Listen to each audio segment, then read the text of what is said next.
Hi, this is Lori from GLP-1 Journey in Review. Today we're doing a video in my interview series where we talk to people about their weight loss journey. Today we have with us Dave from On the Pen. He is a GLP-1 user, and he's also a content creator. All of his information will be linked down below in the description. So when you're done with this, hop on over to his channel, like and subscribe. If you find this useful at all, please like and subscribe this. It really does help. And I want to remind everybody that I am not a healthcare provider. My guest is not a healthcare provider. We're just talking about what works for us. And if you are planning a weight loss journey, I strongly advise that you check with your healthcare provider. So, Dave, why don't you tell us a little something about yourself? Well, there's lots of ways I could answer that question, but I suppose I'll start by saying my name is Dave. So it's nice to meet those of you who aren't familiar with what we do over at On the Pen.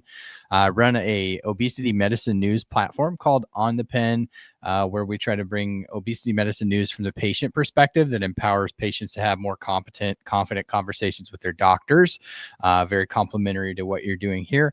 I am 40 years old. I'm married to my wife, Jenny, my high school sweetheart. We've been married since 2008, and we have 4 kids from the ages of 12 down to 5 years old. And so life is busy, but life is very rich, full, and fun. I'm assuming since you're the man on Mounjaro, you're on Mounjaro. That's correct. Yep. I've been on Mounjaro. I've been on a variety of GLP-1s over the last few years, since 2022 when I was diagnosed with type 2 or 21 when I was diagnosed with type 2 diabetes. I went a year trying to do it, just control it with just diet alone. I was able to control my diabetes, but I wasn't able to control my weight. And at that point, the doctor said, "Hey, you're probably a candidate for bariatric surgery," for which I did not have insurance coverage. But since I was diabetic, I had access to GLP-1 medications. And yeah, I started those in the fall of 2022. And so I've tried Mounjaro, I've tried Ozempic, I've tried Compound, I've tried a little bit of everything along the way. But I'd say about 90% of my journey has been Mounjaro. Perfect. And how much weight have you lost? That's good questions. When I started, I was at 319. And so that was when I was diagnosed with type 2 diabetes. As we sit here today, I'm 270. So I am down at 49 pounds in total. Awesome. So I haven't lost, a tremendous amount of weight. I think the biggest win for me is the diabetic control and the fact that I have lost some weight and I've been able to keep it off, where the pattern for me was typically to diet for 6 months out of every year, but I'd end the year 10 pounds heavier than I started it, and so I think the real benefit that the medication has given me from a weight loss perspective is to just sort of stop that pattern, that maybe 15-20 year pattern of weight gain every year, and kind of halt that in its tracks and be able to maintain being. I've never reached the over 300 pounds since I got under a couple years ago. And your weight loss is a little slow. Do you contribute that to being a diabetic? Is Yeah. there a certain factor or? It's a fair question to ask. I think that compared to a lot of other people, it is definitely slower. I think it's actually, if you look at the clinical trials for weight loss and GLP-1 medications across, doesn't matter what drug you're on, if you're diabetic, you lose significantly less weight. I think that's due to a number of things, metabolic dysfunction being the main driver, where these medications are sort of doing something for you metabolically if you're diabetic that they're not having to do for somebody who's not diabetic. There's, the ship has to get turned around in different ways than it does with somebody who's not living with severe metabolic disease. And so I think I've been pretty average responder from a diabetic standpoint. That said, the interesting thing, Lori, is I lost most of my weight within about the first 4 months that I was on the medication. I think I Mhm. got down to my lowest weight, which was 272, and then I started gaining. And so like I went up all the way to like 299, I think I got back up to. And so it's, even though I've been on the 15 milligram dose, and tried some different things along the way. It's been, it's been a white knuckle to get it back down over the past 4 or 5 months. I think I really have made an impact on my metabolic health by removing alcohol completely from my diet. So I don't That's consume great. any alcohol at all. And I think that was really a big key in sort of helping to unlock the weight loss. So I think when I started, gosh, I hesitate to say what the weight was because I can't remember exactly, but maybe um, I did a little stint in the hospital back in May for some heart issues. And I think I was around 290, like dancing around 290 pounds Hmm. at that point. And so now we're in already, hard to believe, September already, halfway through September. But I am now down to 270, which is the lowest weight that I've been in 7 or 8 years, let alone since I started Great. the diabetes medication. Have you had any side effects? You know, for me, the side effects have been pretty minimal. I think it's, one of the things that we track at On the Pen and I spend a lot of time looking at are the clinical trials. And of course, with On the Pen through across the various platforms, we have over 150,000 people in the On the Pen community. I think one of the interesting things about the side effects is the people that tend to have them more are the ones that also tend to respond better to the medication. And those side effects would range typically from GI side effects to nausea being the main ones. I really haven't had much of those at all. I'd say titrating up through the doses initially, I had some of the sulfur burps. I think if there's maybe one thing that I struggled with consistently early on, it was fatigue. Just a day or two after the shot, I'd always call it being Tirzepatide tired. Like I would just have kind of this really kind of, just kind of felt like that for a day or two. Again, that was more of a dose escalation thing for me, but I definitely hear from other people in the community that the sleepiness is something that they deal with too. So what would Dave of September 2025 tell Dave of, it was 2021 when you started your GLP-1s? What Uh, advice would he give himself? Yeah, 2022. So I did a full year without it, 10 trying to control it, and then 2022 is when I started Mounjaro. But if I could go back and tell myself something then, and I think you could probably go back and even watch the videos. I had one said, GLP-1's the magic bullet. They're not. They're not. For a lot of people, they're going to unlock weight loss in a pretty dramatic way simply because of the sort of anorexic effect that they have on appetite. But for many people, especially, we talk about the disease of obesity being a spectrum, right? So some Mhm. people have more severe disease, more severe dysfunction with their metabolism, with the hormones that are involved in controlling satiation and hunger. Um, I think I would tell myself to just be careful about how I position these medications because they definitely are not the silver bullet for everyone. I stand by the idea that they're amazing breakthrough wonder drugs. But there's a lot of people out there who are going to struggle even with the current class of medications. And that's why the future pipeline of obesity medicine is a topic that gets me very excited because there are a lot of people with, Mhm. more advanced disease that require either higher doses of the current medications or potentially new treatments to get their disease under control. Which medication are you most excited about coming out? I get asked this question a lot, and I typically answer it the same way. The medication that I'm most excited about is the next one. The next one, I would say, the next real breakthrough therapy would be CagriSema from Novo Nordisk. So Mhm. you recognize the suffix sema. So the sema stands for semaglutide. Cagra stands for cagrilintide. It combines two hormones, right? Just like tirzepatide is GLP-1 and GIP. CagriSema is GLP-1 and amylin agonism. And amylin is a hormone that's co-secreted in the pancreas with insulin. So I do have a sneaking suspicion that patients living with diabetes specifically, like myself, who have dysfunction in terms of their insulin production probably have some issues with amylin too. So as a type 2 diabetic, I get really excited about CagriSema. But I think the next real breakthrough that is already sort of owning the airwaves, so to speak, is one that we've been talking about on the pen for about 3 years, called retatrutide. Retatrutide is how some people say it. I've heard it both ways. Even from the Eli Lilly people, I've heard it both ways. But retatrutide is it's similar to GLP-1 and GIP agonism that you get in tirzepatide, but it adds a third component, glucagon, which, the interesting thing about retatrutide compared to all of the medicines that will have come before it is that all of the medications before retatrutide focus on what we call just like the anorexic effect, reducing energy intake. Retatrutide will be the first that actually works on energy expenditure simultaneously. So not only are you reducing energy intake, but your energy output will be higher as well. And that's the glucagon component, which sort of really revs up the metabolism. And I think that retatrutide is probably the most exciting drug, maybe could be of my generation.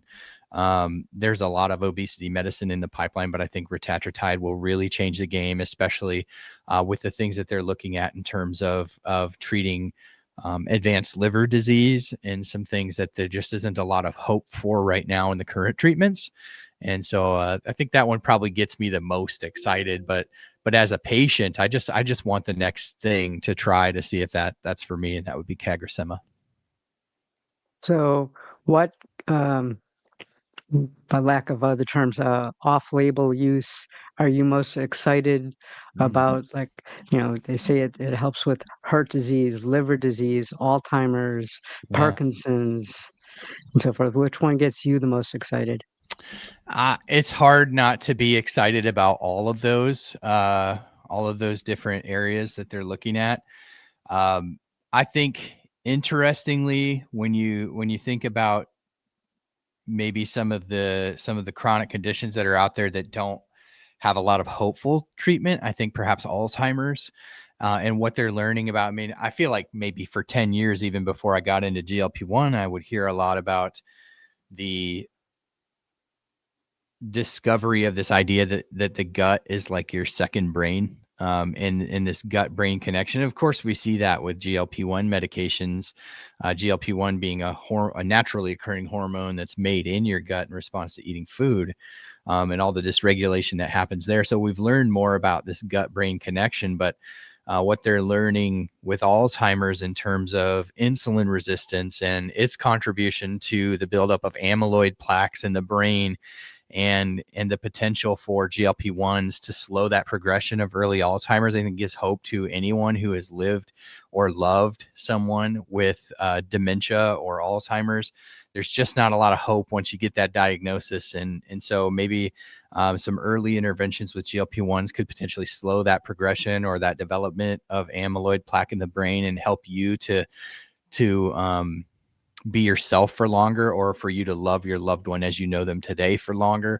It's Mhm. just such a gut wrenching disease is Alzheimer's, and there just hasn't been a whole lot of hopeful things that have happened along the way. But that's not to downplay any of the other sort of modalities that they're looking at, like heart disease. I think we've seen some really interesting studies come out on GLP-1s. If you're someone who, in the sound of my voice, who has had a major cardiovascular event, particularly myocardial infarction or a heart attack, one of the things that doctors have struggled with, cardiologists have struggled with for years, your heart tends to want to block off the blood flow to that damaged area of your heart. And so if they can't restore blood flow, that's just permanent heart damage. And what they've found in some rodent models is with GLP-1 specifically, GLP-1 opens up the parasites on these cardiac cells, which actually, you think of it maybe just like crassly like a valve that GLP-1 opens back up, which restores blood flow to that part of the heart. So you could actually preserve, or have a better chance of preserving,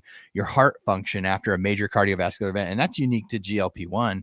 And I think that that's very encouraging too. I lost my own father. He was 54 years old when he died from a massive heart attack. And so, there's a lot of things to get excited about in terms of the future of these medications. Do you think that the price is going to become reasonable in any time in the near future? Um, I mean, it depends on how you define reasonable. I mean, within the sound of our voice, there are probably, with as many people as there are probably an equal amount of opinions about what that price point is. I think ultimately, when we have this conversation within the confines of our system, which I think that objectively is very broken, but when you think about our system, there's two main things I think we need to consider, and that is widespread insurance adoption of the coverage of GLP-1 medications. You know, the recognition by these insurance companies that obesity is a chronic disease that is worthy of treatment. And that all sort of starts with Medicare and Medicaid, because once Medicare starts to see these medications as essential, and we are seeing some really positive things on that front. I mean, just last week, the WHO, the World Health Organization, added GLP-1 medications for obesity to their list of essential medicines. That's like the starting point. But if we can get the Treat and Reduce Obesity Act passed, which would sort of change the rules around whether or not, and codify the rules around whether or not Medicare can cover obesity medications, and ultimately you would expect the private sector of healthcare insurance coverage to follow.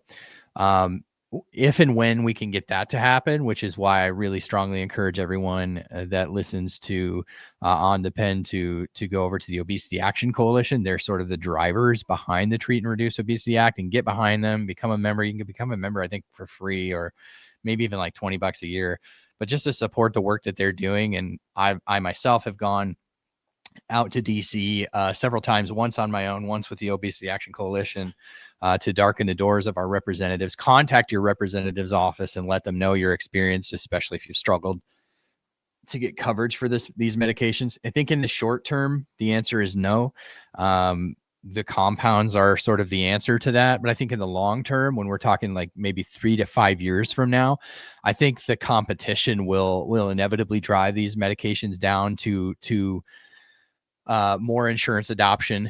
I don't know what that magic because what we have to do is we have to find a magical price point between the list price and the rebates that pharmaceutical companies offer the pharmacy benefit managers. Once that's agreeable, there will be widespread adoption by pharmacy benefit managers, and then you have 80 to 90% of people out there with insurance plans that would have, reasonable coverage, because we'd all love for everyone to get these branded medications for $25 a month, like people with diabetes largely do. Great. Absolutely. So we had a scare earlier this year that compounding was going away. Do you think that it is going to be going away in the near future, or is that just more for the newer classes of drugs coming out? It's a really good question. Something that we have spent a great deal of time following it on the pen over the last, I'd say, 2 years. It's just this weird landscape that's brand new, and nobody knows how to navigate really, or what's going to happen. In terms of, do I think they're going away? I think what we've seen, and we've seen some signaling by the FDA over the last even few weeks, in their release of the green list, which has to do with how pharmacy compounders source the ingredients in their medication. I think it's sort of a tip of the hand in terms of the FDA's recognition that personalized medication, meaning when you get a GLP-1 that's, in a non-commercially available dose, or perhaps it's mixed with B12 or something that's not like commercially available in the branded versions. I think that form of GLP-1, I think, has been, now we can pretty safely say that's probably not going anywhere. I don't see compounds going away, but I could see them becoming more restricted in terms of, I think some of these moves that the FDA has done has been to get their hands around it so that they have levers that they can control. The green list is a really good thing in terms of patients knowing and being confident about where their compounds are coming from, and then the sterility of those compounds, the chemical structure of those compounds, those types of things. That's a step in the right direction, but it's also like more government control. So if they decide that they want to pick and choose winners in this game of compounding, they can. So I mean, it's just a really interesting landscape. But I don't think when we talk about we're being maybe 3 or 5 years out from like meaningful, cheap GLP-1 medications through your just broad spread insurance coverage, or even the cost of generics coming down, because we just got generic liraglutide for obesity like 2 weeks ago, and the list Hmm. price on that's $1,100 for liraglutide, which is like 9% weight loss compared to tirzepatide's 22% weight loss. um, in the near term, I think compounds are pretty well here to stay, which I think is probably good news for accessibility in Hmm. to sort of bridge us to that gap of new medications, more competitors. I get really excited. The other thing I get excited about when you asked about new medications, I get excited about anything that's being made by somebody whose name isn't Eli Lilly or Novo Nordisk, because Hmm. these drug companies tend to be really content with a duopoly. Like if they're not going to have a monopoly, then a duopoly is pretty good too. We've seen that with insurance price fixing, et cetera. Um, or I'm sorry, insulin price fixing. Um, so I just love to see some of the new medications from other companies. Like Viking Therapeutics has a oral and injectable version of a GLP-GIP that's looking to be almost every bit as powerful as retatrutide, from what we can see early on. And so yeah, it'll bridge the gap in the near term, I hope, and hopefully we'll get branded medications more readily accessible to people. Wanted to get your opinion on advertising, like the Ozempic and Wegovy commercials. Are Mm. they helping or hurting? Oh man, again, that's one of those questions where I feel like if you polled the audience in the comments and what they thought, you'd probably get different responses from just about everybody. I think an argument can be made that a certain amount of it is helpful, because without everybody that hears the word Ozempic can hardly hear it without singing the jingle in their head. Hmm. And so I think from an awareness standpoint of people understanding that there's a drug that can do amazing things for you, and have a conversation with your doctor is helpful. But then there becomes like where you're just inundated with it and it becomes a bit ridiculous. you know, I think my biggest hang up personally, again, so this is one opinion of millions, Hmm. but I think my personal opinion on pharmaceutical advertising is I think it raises a lot of questions about where we get our information from. So, when Pfizer or Eli Lilly or Novo Nordisk are the main uh, sponsors of the mainstream news media that we get, you have to wonder if we're ever getting straight information. Like, who's going to go on and really blast their sponsors? Probably not most people, right? Not if they want to keep their sponsors. So I think it does call into question, credibility in news media, and how much of that do we want in there? And I think that's ultimately the question that we should be asking. Is I think for on the patient side, it's good to be aware of new medications. Again, that's what we're all about it On the Pen. Have more competent and confident Hmm. conversations with your doctor.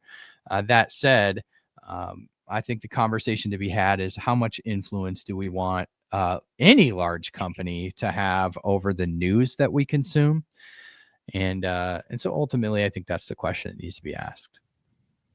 So recently, Serena Williams came out that she is on a GLP-1 medication. Now, I'm going to tell you my opinion before I ask you yours. Mm-hmm. I think that that's great. It has people talking. She wish she would have been a little bit more open about her husband's Mm-hmm. relationship with Roe. And now I want to Sure. get your opinion. Yeah. So full disclosure for me, I work with Roe.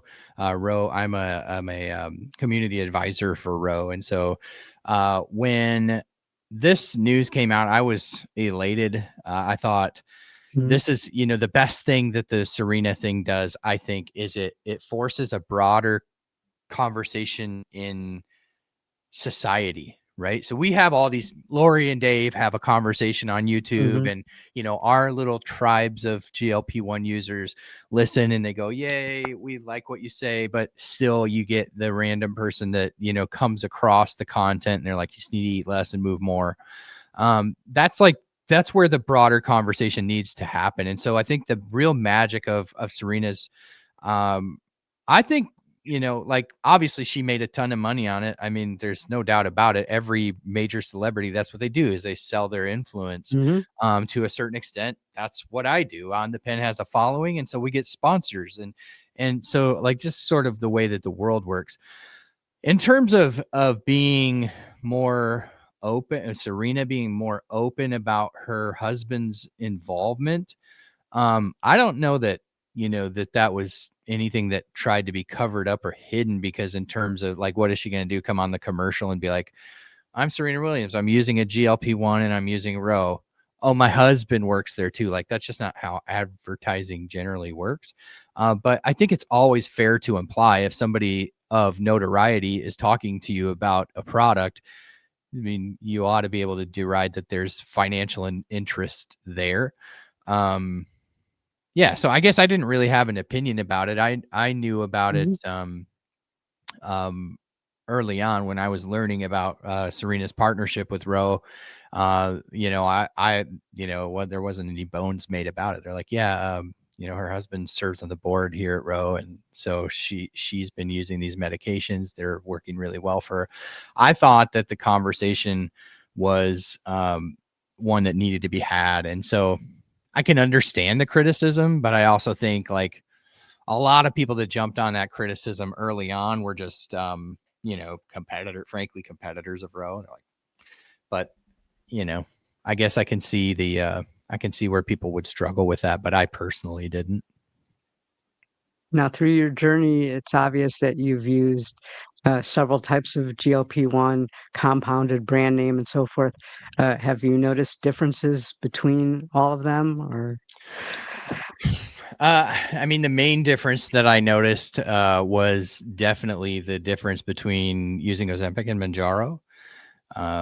The way that I describe it to people is with Ozempic, you definitely get a level of, I definitely got a level of appetite suppression that was definitely more, I just felt like I had a brick in my stomach all the time. I felt physically full, like I had just eaten a meal, right? That's how I felt on Ozempic. With Zepbound, Mounjaro, tirzepatide, it was less about feeling physically full and more about not really ever thinking about food. Just it's sort of like people talk about food noise. So I don't know if, Mhm. if I chalk it up to the reduction in food noise. But I definitely felt just didn't think about food that much, and almost to the point where even now, I have to remind myself like, oh, you haven't eaten in 4 or 5 hours. You better eat something or you're going to get a headache. That's usually my cue when I know that I haven't eaten enough, as I get a headache from it. Um, but yeah, I mean, I think for me, I'm very interested. There's obviously high dose semaglutide has been tested, 7.2 milligrams.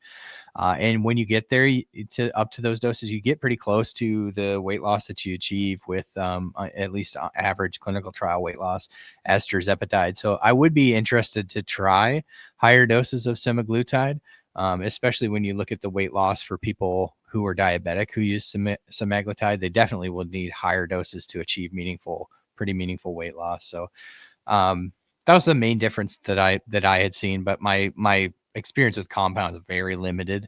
Um, I think with compounds, if you're somebody who uses compounded medications, I think one of the main things that you need to do is you need to consider the source of your medicine, not even so much the telehealth that you use, but where is the actual medicine coming from? Because not all compounding is created equal. You have 503A versus 503B. 503A is going to be governed by a state pharmacy board. So it's a really wide variable sort of what's the word I'm looking for? It's just very broad in terms of how often a place might be inspected, what is expected of them when they are inspected, how they manage violations. Whereas 503B pharmacies they're outsourcing facilities. So in layman's terms, they're just big giant drug factories. And so these factories are mass producing the drug, and because they're doing that, they have to comply with the current goods and manufacturing process, which is governed by the FDA. So then with the 503Bs, you have some level of FDA oversight, which, people have a lot of opinions about the FDA, but you have at least what I feel like is standardized um, inspections and quality control procedures that don't necessarily exist at the state pharmacy board level.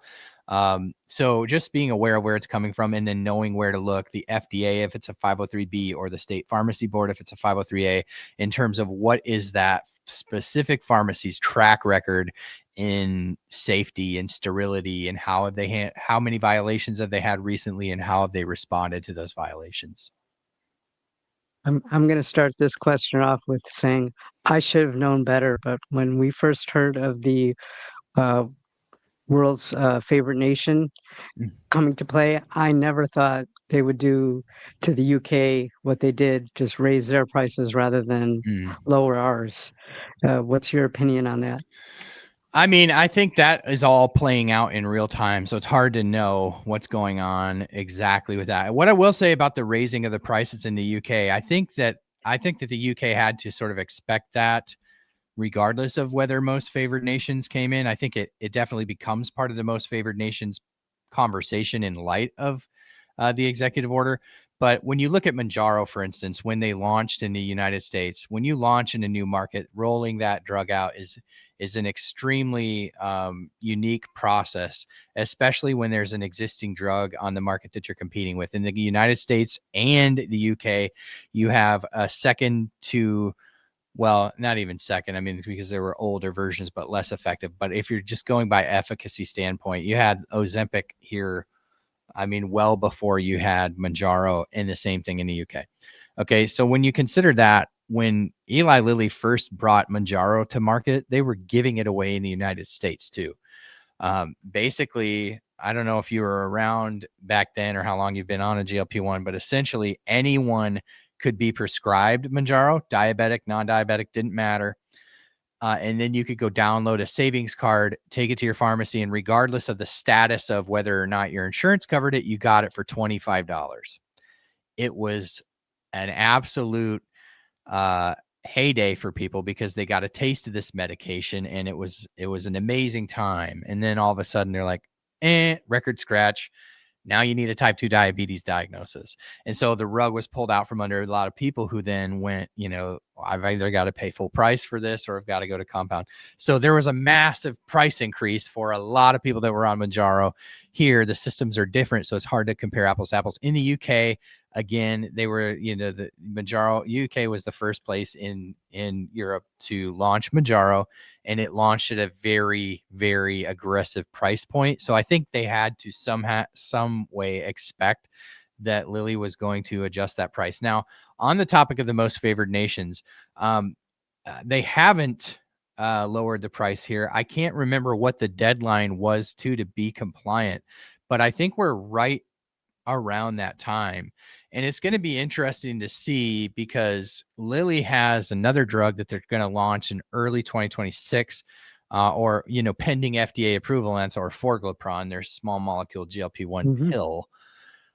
If they want a fast track authorization for that medicine, they have to lower the price, because I don't think the government is going to play ball. The FDA is not going to play ball with a company who's not being compliant, or if they don't believe that they're being compliant in that regard.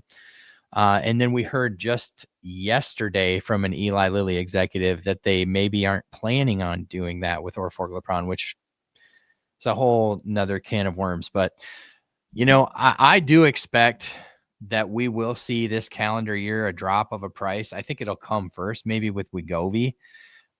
Because Wegovy, if you look at it, I don't know how they can expect to gain market share with Wegovy over Zepbound and Mounjaro without lowering the price, because it's the same price as Zepbound, which is, just objectively looking at the clinical trial data, a far superior drug in terms of just weight loss, right? So I'm hopeful that if Novo Nordisk gets aggressive about lowering their price. Now, I have a sneaking suspicion that what Novo Nordisk is doing now, I don't know how closely you've followed the CVS Caremark stuff, where CVS Hmm. Caremark forced Zepbound patients to Wegovy. Well, their workaround when it comes to, staying legal has been, if a patient really requires the compound tirzepatide, what drug are they moving them to? Mounjaro. Why might that be? Well, I think this is a deal that Novo Nordisk worked out with CVS Caremark, knowing that a good number of those people would stay on a Lilly product, but if they went to Mounjaro, it's a diabetes medication. So when you talk about the weight loss rates, it's going to show to investors, it's going to say, look, Wegovy is still outpacing Zepbound prescriptions, right? So those patient gets these Zepbound patients moved to Mounjaro, and it's just how these drug companies report. So the only way they could justify keeping their price up is to say, hey, Wegovy is not losing any market share to Zepbound. Well, one of the ways you do that is work these backroom deals with the PBM and say, yeah, if you've got to keep people on tirzepatide for medical reasons, you move them over to Mounjaro and not to Zepbound. Then we can say Wegovy is still outpacing or keeping pace with Zepbound. There's no real justification for lowering the price. So they're all playing games in this. I mean, we talked about this early on in the conversation. They're all playing games in this really very broken system. I realize this is a very long-winded answer to your question, but I think a lot of that's going to play out over the next couple of months, and we'll just have to wait and see. I was hopeful early on with most favored nations because this was something that I was actually watching 5 years ago when the first Trump administration was talking about this. Like, this actually has a way to maybe level the playing field. Now, will everybody play shenanigans with it? Perhaps. I think Lilly's position is we already lowered the price of Zepbound by going direct to patients, which, you could make the argument that they're right. They're the first company ever with a blockbuster medication to go directly to patients and say, hey, we're going to offer this to you for essentially what the PBMs pay us, right? Because the list price of medications makes for a very convoluted system in the United States, but ultimately much of that cost of a list price of medication is being pocketed by the pharmacy benefit managers, so which doesn't exist in other countries. So PBM reform is something we advocate for a lot. I think PBM reform is way more important than an executive order on most favored nations. But, time will tell if there's an appetite for that in Washington, D.C. or not. It seems like there's always bipartisan support when they talk about this in committees. It's like one of those times where you'd be watching a Senate hearing and you're like, everybody seems to agree, but nothing ever happens. And it's because I can't remember what it is, but I think one time I heard a statistic that like the pharmaceutical lobby outpaces any other industry by like 20-1. So, they own Washington, D.C. is essentially the bottom line there. So how you crack through that, system where you've got insurance companies, because let there be no mistake, the system is not rigged just for PBMs. It's rigged for all the players that have their hands in the pot, and they're all happy pointing the finger at each other, but they're all pretty happy with the status quo too.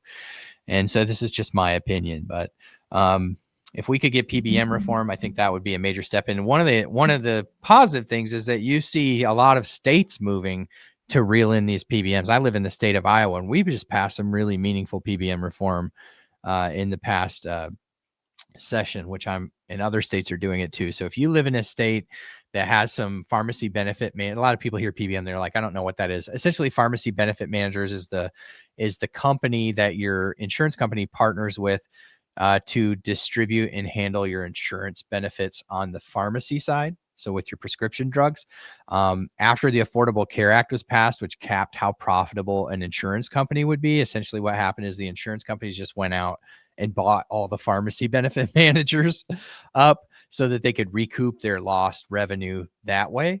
And so that's why you see, CVS Caremark and OptumRx, and OptumRx is owned by United Healthcare. Some of the other, I can't remember what all of them are, but you can do a quick Google search on who you look up your pharmacy benefit managers, whether it's Optum or whether it's Express Scripts. Most of them are owned by a larger insurance company. This question definitely affects me, but do you think Medicare is ever going to okay weight loss medications like Zepbound and Wegovy?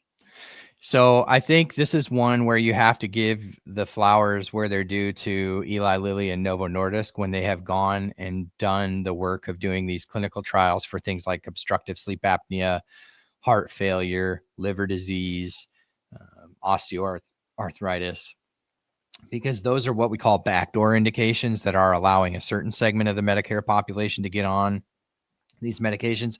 But when we talk about actually for the indication of obesity, it goes back to the conversation about the Treat and Reduce Obesity Act. It's outdated legislation that essentially existed because in the days of old, all of the anti-obesity medications were stimulants. And so they didn't want to go giving a bunch of stimulants to senior citizens and then having senior citizens have heart issues or whatnot.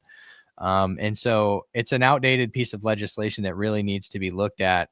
You know, the cost of the initial cost of the Medicare system, I think, is what gets this thing hung up, because the Congressional Budget Office does a score on it and goes, this is going to add $30 billion to the deficit in year number one. But, what the CBO can't look at or doesn't have a useful mechanism to look at is, okay, and over time, we're going to have this many fewer hospitalizations, we're going to have this fewer heart attacks, this much reduced cancer, and all those other sort of cascading benefits that you and I know that GLP-1s offer. But they're strictly looking at what does it cost tomorrow if everyone who qualified got on these medications, and the $30 billion price tag is what they can't get over. We need the CBO to find a way to score this in a way that considers the long-term implications of a healthier population on Medicare. And I think once we could successfully do that, or at least get the Senate and the House representatives to understand that long-term benefit of the use of these medications, then I think we've got a chance. But it's definitely a big TBD on that. In the meantime, we'll rely on these backdoor indications that continue to come through for Zepbound and Wegovy. You think there'll ever be something like all the insurance companies get together and possibly Medicare too, like group buying, going directly to Eli Lilly or Novo Nordisk and say, hey, listen, this is the price we're going to pay, and we could give you X amount of customers, and try to go at it that way? So you're saying like all of these insurance companies kind of come together as one and try to do it. I Right. think I've never heard that one before, but I think that's an interesting idea. That would be something that perhaps they could, all work together and just kind of demand cheaper medication. The likelihood of that, I think, is probably, I wouldn't see it necessarily happening. I'm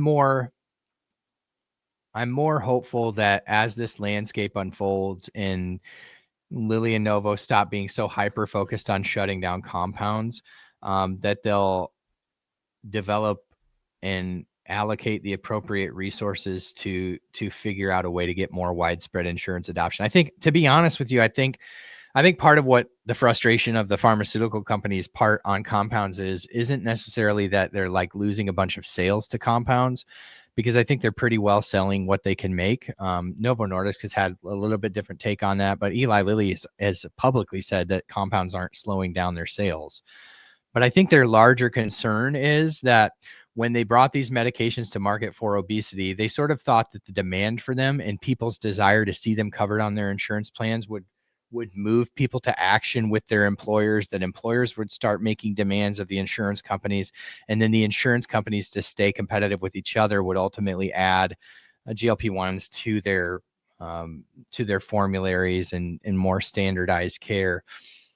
I think compounds have slowed that process down in a way that wasn't foreseen by the pharmaceutical companies, in terms of patients who couldn't get access through their insurance could get access to compounds. And so they went that route rather than putting pressure on their employers en masse. Like, I'm not saying that people didn't, because I know many people on the pen community went to their employers, and every year they're going to their employers, and that landscape is changing in a way that I feel like almost like it's going in reverse at this point, where people are saying, I'm getting kicked off of my GLP-1 because of my insurance plan, not the other way around. And so I think the compounding of GLP-1s has added an interesting dynamic to how the drug companies saw this playing out with the insurance companies.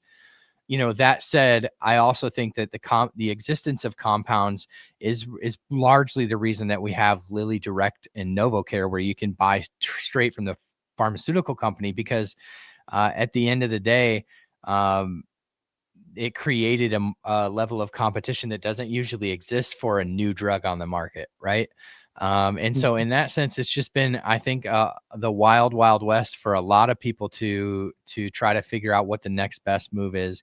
But I do think, and we kind of touched on this earlier, I do think the next 2 to 3 years, compounds will remain the bridge.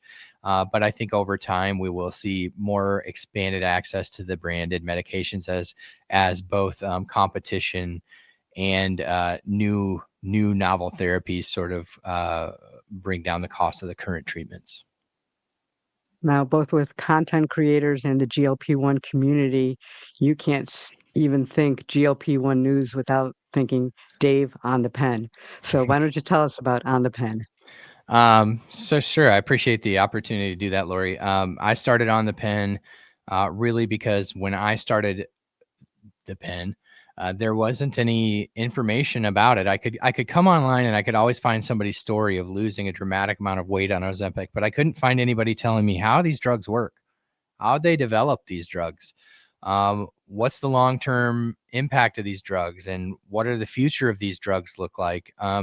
And that's really what got me interested. Like, I don't want to put anything into my body unless I know about it and know what it is. And so seeing that deficit, I just started sharing clinical trials. I started listening to the earnings calls of Eli Lilly and Novo Nordisk and sort of Mhm. extrapolating out whatever nuggets there were in there that meant something for patients. Because what I learned really quickly, Lori, is that all the information that flows out about these medications, it's intended for one of two people. It's intended for an investor or it's intended for a doctor. And if you're a patient, it's hard to make sense of that information all the time. And so what I do is I just take that information and then try to give it back to people in a way that they can go, yeah, you know what? It's good to know that. I'm going to talk to my doctor about that.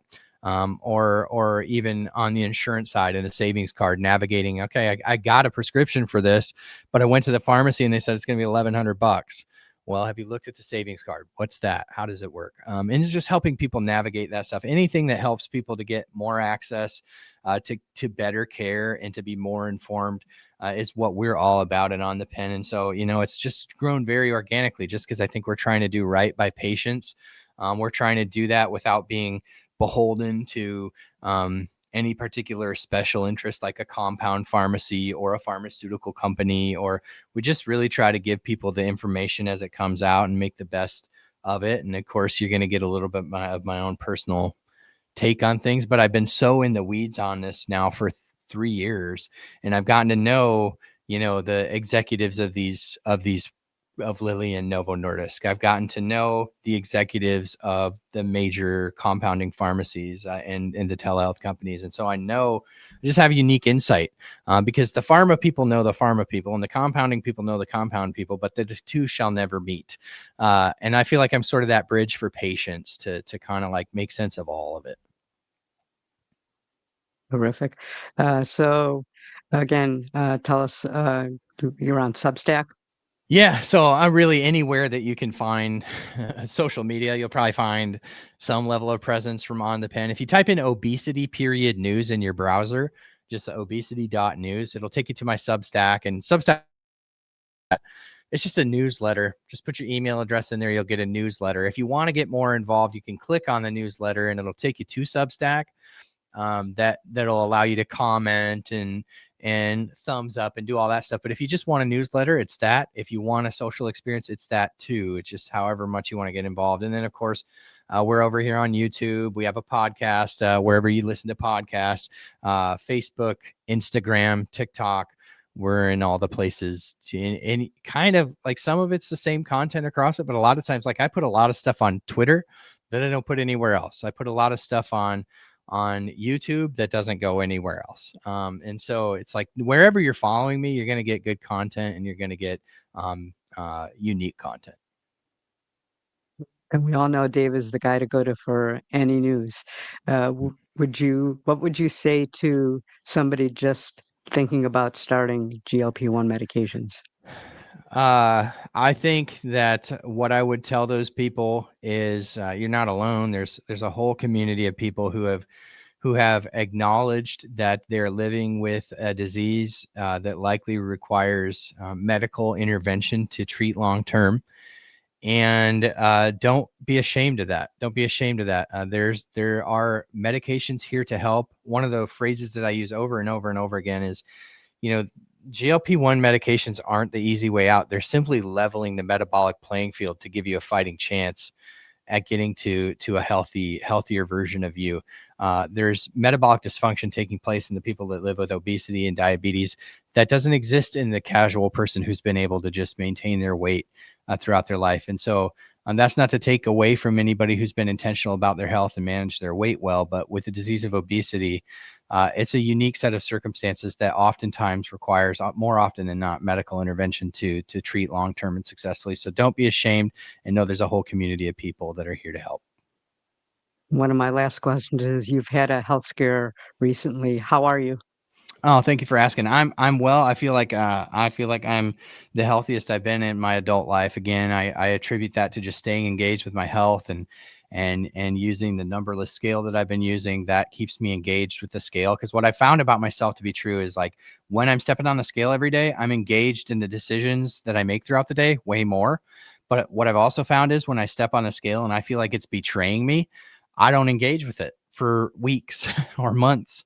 And so finding the numberless scale that I use has been a big thing. And then just removing alcohol has been a absolute game changer for me metabolically. A decision that, if I had to go through everything that I went through to sort of come to, like, hey, maybe that's something that I could take away and might help me. I just never knew it would help me this much. And so I feel great. And I have more energy, and I just am feeling very grateful, a lot of gratitude to be here and to be able to continue to do this. I've had people ask me about this numberless scale. Could you tell us a little something about it? Yeah, the one I use is from a company called Shape'a. If you go to myshape'a.com/OTP for On the Pen, it'll take you to, an On the Pen landing page.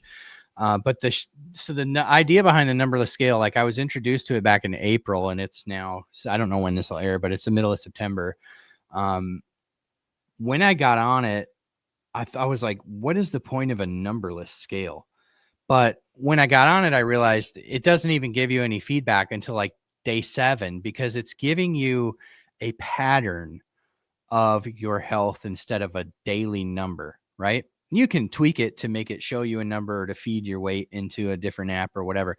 But the idea is that you're trying to stay within a color zone, right? So gray means that you're gaining weight on average over the last 7 days. Green means you're maintaining. Teal means, I can't remember how it goes, but I think it's teal means you're losing a little, and blue means you're aggressively losing weight. And so what I've found, and I've been in all, since April, I've been in all the different categories. And what I found is, I don't feel like one day or one day of behaviors is that consequential, right? So it helps me. It just helps me. And what I learned really fast, Lori, is that I wanted to step on it every day, because I wanted to either maintain the zone that I was in or correct the zone that I was in. But I never felt like, I don't know. The thing I keep going back to is, when I step on the scale one day and it's up 5 pounds, I know intellectually that I didn't gain 5 pounds of fat that day. But what it does to me emotionally is far more Mhm. significant. And I might not get back on that scale for like a week or like a month. I know it sounds ridiculous, but this is just like, the mind of somebody who's lived with obesity, and it just has been, wired in a maybe non-constructive way. And so what I found was, it helped me to want to be on it every day. And like I said, when I'm stepping on it every day, then when I'm making decisions about the food that I eat, or the beverages that I drink, or the movement that I'm making, like, all of these things are sort of in alignment with, like, trying to stay into a range, and that changed the game for me. So that's been the magic of the Shape'a scale for me, is just that ability to sort of uh, re-engage with the scale and stay engaged with my health on a day-to-day basis. Oh, that's great. Any last comments? Anything you want to say? Well, first of all, I appreciate you inviting me to be on the show. I know it took a little while to get it going. I'm at a clip where I get like 1 or 2 invites to be on different things each day, and it's hard to parse out, like, Mhm. who's actually in the community. And so I appreciate the invite and being patient with me to get on here and making the time for me today. I just want to encourage everyone that is within the sound of my voice. Just make sure that you're empowering yourself with information when you go to the doctor, so that you are armed with information that you can advocate for yourself with, because nobody is going to advocate for you like you can. And it starts with being informed and having good information. I want to thank you for being gracious enough to come on. And I want to remind everybody that Dave's link will be in the description. Thank you again. And I guess with that, we'll call it a wrap. Thank you, Lori. Great questions, by the way. Thank you.